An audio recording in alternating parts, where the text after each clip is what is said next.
आप सबका बहुत धन्यवाद। आप लोगों ने समय निकाला और हमारे एक बहुत अति महत्वपूर्ण विषय पर हमारी इस प्रेस वार्ता में आप पहुँचे। ये विषय जुड़ा हुआ है देश के किसान मजदूर से और साथ साथ कहीं ना कहीं बड़े औद्योगिक घरानों से भी। इसीलिए आपके मध्य में जो आज परिस्थिति बनी है देश की एमएसपी, प्रोक्योरमेंट और पीडीएस व्यवस्था को लेकर जो देश के सामने एक बहुत चुनौतीपूर्ण परिस्थितियां बनी हैं, उनके बारे में हम आपको बताना चाहेंगे, सरकार से जवाब मांगना चाहेंगे। भारतीय जनता पार्टी सरकार एक नारे से चल रही है। बीजेपी सरकार चंद बड़े औद्योगिक घरानों का पोषण और किसान मजदूर का शोषण, ये इनका ध्येय बन गया है। कुछ बड़े औद्योगिक घरानों का पोषण और किसान मजदूर का शोषण। एमएसपी व्यवस्था और पीडीएस प्रणाली में जो आज ये चुनौतीपूर्ण परिस्थिति बनी है, ये इसी इनका जो ध्येय है उसका नतीजा है। मैं शुरुआत करूंगा किसान से। बहुत बड़ा धोखा किसान के साथ इस सरकार ने किया है। संयुक्त किसान मोर्चा के साथ चाहे समझौते की बात हो, चाहे किसान की आमदनी दुगना करने की 2022 में, यानी कि इसी वर्ष किसान की आमदनी दुगनी होनी चाहिए थी, और संयुक्त किसान मोर्चा के साथ जो समझौता हुआ था उसके अंतर्गत एमएसपी पे कमेटी बननी चाहिए थी। अभी तक अजय कुमार मिश्र टेनी, उनको मंत्रिमंडल से हटाया जाना चाहिए था, उन पर कानूनी कार्रवाई होनी चाहिए थी। लेकिन उन सारे वायदों को सरकार ना सिर्फ भूल गई है, मगर ऐसा लगता है कि ये आमदनी दुगना करने का वायदा और संयुक्त किसान मोर्चा और किसान आंदोलन के साथ, देश के किसान के साथ जो समझौता हुआ था एमएसपी पे, इन दोनों वायदों को सरकार ने उसी श्रेणी में डाल दिया है जिस श्रेणी में 2 करोड़ रोजगार हर वर्ष देने के और काला धन विदेशों से लाकर 15 लाख देने के वायदे को सरकार ने डाल दिया। यानी कि उसको अलग अलग शब्दावली में आप अलग अलग संज्ञाओं से आप जुमला भी कह सकते हैं, धोखा भी कह सकते हैं, और इसमें जिम्मेदारी केंद्र सरकार की आती है। अब मैं जो संयुक्त किसान मोर्चा के साथ जो धोखा हुआ उसके बारे में कहना चाहता हूँ कि आज हम ये क्यों कर रहे हैं। आज आपने देखा होगा कि आज नीति आयोग के जो चेयरपर्सन है उनकी एक स्टेटमेंट आई है। उन्होंने कहा है कि he calls for a rethink on procurement based MSP regime. पहले भी इन्होंने ये कहा था कि legalising MSP spells doom for market implies take over of trade by government. यही किसान आंदोलन की लड़ाई थी कि सरकार की नीयत ये है कि न्यूनतम समर्थन मूल्य प्रणाली एमएसपी रेजीम, उसको कैसे धीरे धीरे उससे सरकार पीछे हटे और निजी खरीद की तरफ देश जाए। निजी हाथों में देश के किसान का भविष्य भी और देश के गरीब का भविष्य भी, क्योंकि एमएसपी से और प्रोक्योरमेंट से जुड़ी हुई पीडीएस व्यवस्था है। आज ये जो स्टेटमेंट आई है rethink procurement based MSP regime, इसका क्या अर्थ है? इसके कई अर्थ हैं। इसका अर्थ है कि जो एमएसपी पे कमेटी बननी थी, जिसका संयुक्त किसान मोर्चा इंतजार कर रहा है कमेटी का, और वो भी मैं जानकारी के लिए ला दूं आपके लिए। संयुक्त किसान मोर्चा के लोगों से हमारी बातचीत हुई 28 मार्च को इस साल। उनको टेलीफोन आया सरकार की तरफ से कि आप 2-3 नाम दे दो। आज हम ये भी खुलासा करना चाहते हैं। उन्होंने कहा कि टर्म्स ऑफ रेफरेंस क्या है, एमएसपी की गारंटी पे जो एक कमेटी बनेगी, इसका क्या इसका अधिकार क्षेत्र रहेगा, टर्म्स ऑफ, कोई जवाब नहीं आया। मौखिक रूप से टेलीफोन पे उनके नाम मांगे गए थे, लिखित रूप में नाम नहीं मांगे गए। कितना बड़ा धोखा देश के किसान आंदोलन के साथ किया गया। और आज नीति आयोग द्वारा ये जो स्टेटमेंट दी गई, इससे स्पष्ट हो जाता है कि सरकार उसी रास्ते पे चलना चाहती है जिस रास्ते की वजह से 3 कृषि कानून सरकार एमएसपी प्रणाली को तहस नहस और नष्ट करने के लिए लेके आई थी। सरकार ने किसान को धोखा तो दे दिया है आमदनी दुगनी करने के मामले में, और एमएसपी की कमेटी गठित करने के मामले में, संयुक्त किसान मोर्चा के समझौते के मामले में। मगर नीति आयोग की जो वक्तव्य आया उससे लगता है कि अब जो कसर बाकी थी, नीति आयोग की जो ये स्टेटमेंट आई है, जो धोखे का, किसान के धोखे का जो घाव, विश्वासघात का घाव कमर पे होता है, पीठ पे होता है, किसान के से विश्वासघात करके उसकी कमर में जो घाव सरकार ने दिया है, नीति आयोग ये वक्तव्य देके उस घाव में नमक फेंकने का, मैं छिड़कने नहीं कहूँगा, नमक फेंकने का काम कर रहा है, ताकि किसान करा रहा है देश का सरकार के इस विश्वासघात से। और विश्वासघात के से भी ज़्यादा जो जिस तरीके की आज ये नीति आयोग का वक्तव्य आया है, जिससे किसान, जो सरकार की किसान, किसानी और कृषि क्षेत्र में क्या नीतियां आने जा रही हैं, उसके सरकार ने एक झलक सरकार ने दी। इससे जुड़ी हुई बात यह है कि आज आपने एक और सारे अखबारों में देखा होगा कि गेहूं को लेकर सरकार कई प्रदेशों के गेहूं के आवंटन को कट कर रही है। यह बहुत महत्वपूर्ण बता रहा हूं मैं आपको। सरकार ने कई प्रदेशों के गेहूं के आवंटन को, और यह बता रही है सरकार, जो कि सही भी है, कि गेहूं का जो स्टॉक है सेंट्रल पूल में, जो हम गेहूं का स्टॉक रखते हैं, वो 2008 के लेवल से भी नीचे चला गया, यानी कि 15 साल से सबसे कम स्टॉक है। मैं ये तो सरकार जो बता रही है, जो सार्वजनिक जानकारी है वो है। मैं एक और चीज़ बता रहा हूं आपको, गेहूं का जो स्टॉक है वो 15 साल में सबसे कम है, लेकिन अगर आबादी के अनुपात में देखेंगे, ये तो रियल स्टॉक है, आबादी जितनी बढ़ रही है और कितनी आबादी में कितने गेहूं की पर कैपिटा अवेलेबिलिटी है देश में, ये 50 साल का सबसे लोएस्ट स्टॉक में पहुंच गया है। जब आपको याद होगा 60 के 70 के दशक में हमें इंपोर्ट करनी पड़ी थी गेहूं के, बड़ी तादाद में इंपोर्ट करने, उस लेवल के आसपास प्रति अगर हम व्यक्ति गेहूं के स्टॉक को देखेंगे, आबादी के अनुपात में देखेंगे, उस स्तर पे पहुंच गया है। उसके कई कारण बताए जा रहे हैं। उसके कारण ये बताए जा रहे हैं कि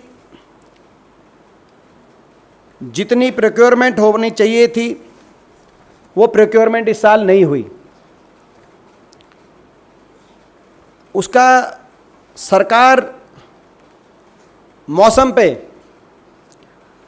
उसका दोषारोपण कर रही है कि मौसम के अनुसार प्रोडक्शन हमारा कम हुआ।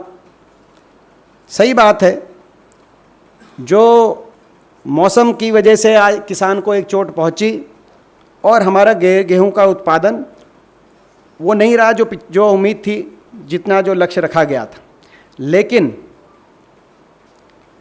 इसका जो मुख्य, इसके अलावा जो मुख्य इसका कारण रहा वो मैं आपकी जानकारी में लाना चाहता हूं, वो है एक्सपोर्ट की पॉलिसी। जैसे मैंने कहा कि कुछ बड़े औद्योगिक घरानों को फ़ायदा पहुंचाने के लिए किसान को भी और गरीब आदमी को भी, दोनों को चोट कैसे पहुंचाई है, दोनों को चोट उतार दी। लगभग 10 मिलियन टन से ज़्यादा एक्सपोर्ट हुआ गेहूं। क्यों हुआ? क्योंकि यूक्रेन युद्ध की वजह से, इस सीज़न की बता रहा हूं मैं, इस सीज़न में यूक्रेन युद्ध की वजह से अंतर्राष्ट्रीय बाजार में गेहूं की कीमत लगभग 3,500 क्विंटल तक पहुंची। हमारी एमएसपी लगभग 2,000 क्विंटल पे थी। इसका फ़ायदा किसने उठाया? ट्रेडर्स ने। उन्होंने किसान से लिया, स्टॉक किया और 10 मिलियन टन से ज़्यादा गेहूं देश से बाहर चला गया। उसके बाद सरकार ने कहा कि अब बंद करो, एक्सपोर्ट बंद किया आनन फानन में, बिना सोचे समझे। पहले हमारी मांग थी कि आप बोनस दो, आप बोनस दो 400 रुपए क्विंटल कम से कम, ताकि गेहूं की प्रोक्योरमेंट तो हो और किसान के जेब में पैसा जाए, प्राइवेट ट्रेडर या एक्सपोर्टर के पास नहीं। बड़ी 3 कंपनियां, मैं उनके नाम अभी ले दूंगा, आपको पता है कौन कौन सी बड़ी कंपनी एग्रो ट्रेड्स में है, उनकी जेब में पैसा ना जाए, किसान के पास पैसा जाए। बोनस दो ताकि आपकी प्रोक्योरमेंट हो सके। लेकिन सरकार ने बोनस नहीं दिया। कारण क्या, इसका क्या नतीजा रहा? सरकार का टारगेट था प्रोक्योरमेंट का 50 मिलियन टन से ज्यादा, और कितनी प्रोक्योरमेंट हुई? 18 मिलियन टन। 56% प्रोक्योरमेंट कम हुई इस साल। मगर कुछ तो, जैसे मैंने कहा कि हमारा प्रोडक्शन थोड़ा कम था मौसम की वजह से, मगर मुख्य कारण यह था कि एक्सपोर्ट होके बाहर चला गया। अब एक्सपोर्ट होके बाहर चला गया तो उसके बाद सरकार क्या कह रही है? सरकार कह रही है कि हर प्रदेश, जिस प्रदेश के अंदर फूड ग्रेन पीडीएस की सप्लाई, यानी कि राशन डिपो के माध्यम से सप्लाई होती गरीब आदमी को, एनएफएसए और पीएमजीकेवाई जो हमारी योजनाएं हैं जिनको आप जानते हो, जिसका बड़ा ढिंढोरा भी पीटा कोरोना के टाइम में सरकार ने, उनमें जहां 60-40 का रेशियो था कि 60% गेहूं और 40% पैडी, वहां सरकार ने हिस्सा अब कह रहे कि बदल देंगे, हम करेंगे 40% गेहूं और 60% पैडी। कंज्यूमर की ईटिंग हैबिट्स रहती हैं उन प्रदेशों के अंदर।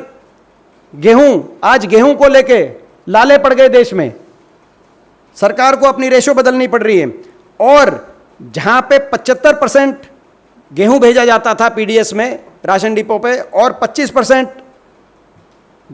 चावल भेजा जाता था, वहां पे रेशो बदल दी 60-40।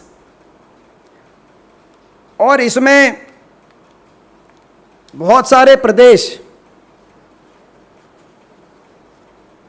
10 प्रदेश मुख्य, तो जहां पे गेहूं का आवंटन का भारी कटौती सरकार ने करनी पड़ी, क्योंकि मैंने जैसे कहा कि इतना कम बफर स्टॉक हो गया देश में गेहूं का, जो अगर क्वांटिटी के टर्म्स में लें तो 15 साल में, और प्रति व्यक्ति आबादी के हिसाब से लें तो 50 साल में इतना कम गेहूं का खाद्यान्न का भंडारा नहीं हुआ। गेहूं का भंडारा देश के सामने ऐसी स्थिति पैदा हो गई।